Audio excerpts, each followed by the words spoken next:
आप जब पढ़ेंगे मनुस्मृति चैप्टर नंबर 5 अध्याय नंबर 5 श्लोका नंबर 30 में लिखा है कि अगर खाने वाले जानवर, अगर खाने वाले मखलूक उस चीज को खाती है जो खाने वाले जानवर है, तो आप कोई गुनाह नहीं कर रहे, क्योंकि ईश्वर ने कुछ मखलूक को बनाया है खाने के लिए और कुछ मखलूक को खा जाने के लिए।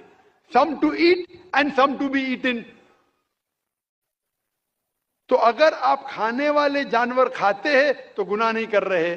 लिखा है मनुस्मृति में अध्याय नंबर 5 श्लोका नंबर 31 में कि अगर आप पूजा के लिए जानवर को कत्ल करते हैं तो कोई गुनाह नहीं करते।